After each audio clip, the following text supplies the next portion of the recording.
നമ്മുടെ കേരളത്തിലെ ഒരു വിഭാഗം ആൾക്കാര് ഇപ്പൊ തുണിക്കട തുടങ്ങിയിട്ടുണ്ടോ എന്നൊരു സംശയം. കാരണം അവര് ഇപ്പോഴത്തെ പെണ്ണുങ്ങളുടെ തുണിയുടെ അളവും അവരുടെ ഡ്രസ്സിന്റെ സൈസും എടുത്ത് നടക്കുന്ന ആൾക്കാരാണ്.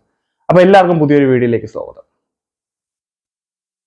നമ്മുടെ സമൂഹം എത്രയൊക്കെ തന്നെ ഡെവലപ്പ് ആയെന്ന് പറഞ്ഞാലും, എത്രയൊക്കെ തന്നെ നമ്മൾ മോഡേൺ യൂത്തിലാണ് ജീവിക്കുന്നത് എന്ന് പറഞ്ഞാലും, മറ്റേ സദാചാര കണ്ണ് എന്ന് പറയും. ആ സദാചാര കണ്ണ് അന്യന്റെ കുളിമുറിയിലും അന്യന്റെ സ്വകാര്യ ഇടത്തുമാണെന്നുള്ളതിന് ഒരു സംശയം വേണ്ട. അതിന്റെ ഏറ്റവും അവസാനത്തെ ഇരകളാണ് ഈ പറയുന്ന ദിയ കൃഷ്ണ ആയാലും, അതുപോലെ തന്നെ രേണു സുധിയേവ് അവരൊക്കെ ആയാലും, അതുപോലെ തന്നെ മറ്റൊരുപാട് സ്ത്രീകൾ പേരെടുത്ത് പറയുന്ന അവരിപ്പോ റീസെന്റ് അവർ ഒരുപാട് അറ്റാക്കുകൾ നേരിട്ടുകൊണ്ടിരിക്കുകയാണ്. ഒരു വ്യക്തിയുടെ സ്വാതന്ത്ര്യമാണ് അവർ എന്ത് വസ്ത്രം ധരിക്കണം എന്നുള്ളത്. അത് അവരുടെ കംഫർട്ടാണ്. അവർക്ക് തുണിയുടെ അളവിന്റെ കോലെടുത്തു കൊടുക്കാൻ സൊസൈറ്റി അവരുടെ തയ്യൽക്കാരല്ല.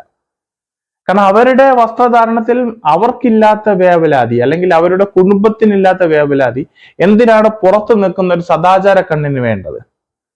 നിങ്ങൾക്ക് കാണാൻ താല്പര്യമില്ലെങ്കിൽ നിങ്ങൾ അത് നോക്കാതിരുന്നാൽ പോലെ. അതിനെന്തിനാ നിങ്ങൾ കിടന്ന് ഇങ്ങനെ ആക്രോശിക്കുന്നത്? അവർ അത് ചെയ്യുന്നു, അവർ ഇത് ചെയ്യുന്നു, അവരുടെ തുണിയുടെ അളവ് നോക്കൂ, അവർക്ക് അതിൽ കാണുന്നുണ്ട്, ഇത് കാണുന്നുണ്ട്. എന്തിനാണ് അതിന്റെ ആവശ്യം? അത് അവരുടെ സ്വാതന്ത്ര്യം.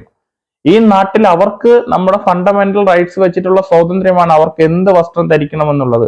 അവർ തുണിയില്ലാതെ അല്ലല്ലോ നടക്കുന്നത്. അപ്പൊ ഇത്തരത്തിലുള്ള സദാചാര കണ്ണുകൾ നമ്മുടെ നാട്ടിൽ നിന്നും ഇന്നും മാറിപ്പോകുന്നില്ല എന്നുള്ളതിന്റെ തെളിവുകൾ തന്നെയാണ് ഇമാതിരിയുള്ള മോശമായിട്ടുള്ള കമന്റുകൾ. നിങ്ങൾ ഒന്ന് കണ്ടു നോക്കൂ. ഇവരുടെ എല്ലാം സോഷ്യൽ ഇടങ്ങളിൽ വന്ന കമന്റുകളാണ് ഞാൻ ഇതിൽ നിങ്ങളോട് ചേർത്ത് വെക്കുന്നത്.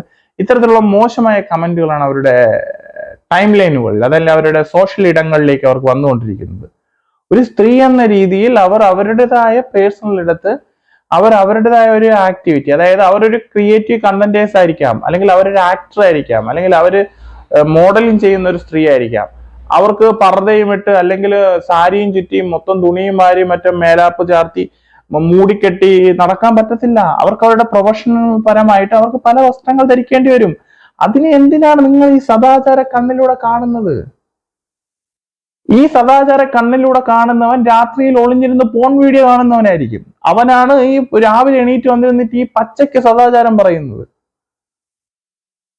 എന്തിനാണ് ഈ സദാചാര കണ്ണിലൂടെ സ്ത്രീകളെ കാണുന്നത്? അവരുടെ ഇഷ്ടത്തിന് ജീവിക്കട്ടെ. നിങ്ങൾക്ക് നിങ്ങളുടെ കുടുംബത്തിൽ നിങ്ങളുടെ സഹോദരിയോടോ അല്ലെങ്കിൽ നിങ്ങളുടെ ഭാര്യയോടോ നിങ്ങൾക്ക് പറയാനുള്ള അധികാരമുണ്ട്, നീ ഇന്ന വസ്ത്രം ധരിക്കണം. അപ്പോൾ അവൾ തിരിച്ച് നിങ്ങളോട് പറഞ്ഞാൽ അവിടെ നിങ്ങളും മൗനമായിട്ടിരിക്കണം. കാരണം അവൾക്കും അധികാരം, സ്വാതന്ത്ര്യമുണ്ട്. നിങ്ങൾക്കുള്ള അതേ സ്വാതന്ത്ര്യം, നിങ്ങൾ അവളോട് പറയുന്ന അതേ സ്വാതന്ത്ര്യം അവൾക്കുമുണ്ട്, ഞാൻ എന്ത് വസ്ത്രം ധരിക്കണമെന്ന്. അത് നിങ്ങളുടെ കൂടെ ജീവിക്കുന്ന ആ സ്ത്രീയുടെയോ അല്ലെങ്കിൽ നിങ്ങളുടെ സഹോദരിയുടെ ഇഷ്ടമായിരിക്കാം. അവരുടെ ഇഷ്ടത്തിന് അവർ വസ്ത്രം ധരിക്കട്ടെ. അതിന് നിങ്ങളുടെ ഒപ്പീനിയന്റെ ആവശ്യം എന്തിനാണ്? കുറെ വർഷങ്ങൾക്ക് മുമ്പ് നടന്നിരുന്ന, അതായത് നമ്മുടെ നാട്ടിൻപുറങ്ങളിൽ കണ്ടുവന്നിരുന്ന ഒരു കാര്യമായിരുന്നു ഈ പറയുന്ന വസ്ത്രത്തിന്മേൽ ഉള്ള ഒരു കണ്ണ്. അതിന്ന് സോഷ്യൽ ഇടത്തിലേക്ക് മാറി. കാരണം നാട്ടിൻപുറങ്ങളിൽ നിന്ന് മാറി ഇപ്പൊ എല്ലാവരുടെ കയ്യിലും ഫോണുണ്ട്. അമ്മാവന്മാരുടെ കയ്യിലും ഫോണുണ്ട്, ജനിച്ചു വീഴുന്ന കുഞ്ഞിന്റെ കയ്യിലും ഫോണുണ്ട്. ഇവരെല്ലാരും ഈ ഫോൺ വെച്ചിട്ട് അവൻ എന്ത് ധരിക്കുന്നു, അവൻ എന്ത് തുണിയിടുന്നു, അവൾ എങ്ങോട്ട് പോകുന്നു, അവൾ എന്ത് ചെയ്യുന്നു, അവൾക്ക് എവിടെ നിന്നാണ് ഈ പൈസ, അവൾ എവിടെ നിന്നാണ് ഈ പൈസ ഉണ്ടാക്കിയത്, അവൾ എങ്ങനെയാണ് ആർഭാടത്തോടെ ജീവിക്കുന്നത്. ഒളിഞ്ഞു നോട്ടമാണ് ഇതിനെ പറയുന്നത്.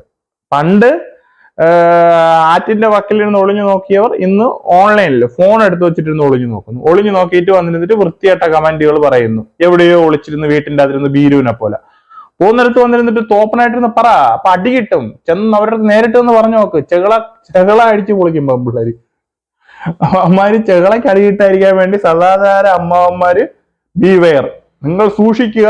നിങ്ങളുടെ ചെകിടക്കുറ്റി പെണ്ണുങ്ങളെ കൈവന്ന് വീഴല് വളരെ മോശമായിരിക്കും. അത് ചിലപ്പോൾ നാളെ വൈറലാവും. നാളെ നിങ്ങളെ ചിലപ്പോൾ എടുത്തിട്ട് പൊങ്കാലയിടും. അതുകൊണ്ട് ഇമാതിരി തോന്നിയ ദിവസം പറയുന്ന ടീംസ് വളരെ സൂക്ഷിക്കുക. എന്ത് മെപ്പ വേണമെങ്കിലും സംഭവിക്കാം. അപ്പൊ ഇമാതിരി സദാചാര ടീമുകളെ കുറിച്ചായിരുന്നു എന്റെ ഈ ഒരു വീഡിയോ. അപ്പം നമുക്ക് അടുത്തൊരു വീഡിയോ കാണാം. സദാചാര ടീമുകൾ ഈ വീഡിയോ കാണുന്നുണ്ട്, നിങ്ങളുടെ കമന്റുകൾ പോരട്ടെ. ഞാൻ അത് വെയിറ്റ് ചെയ്യുന്നുണ്ട്, എന്തായാലും വന്നിരിക്കും.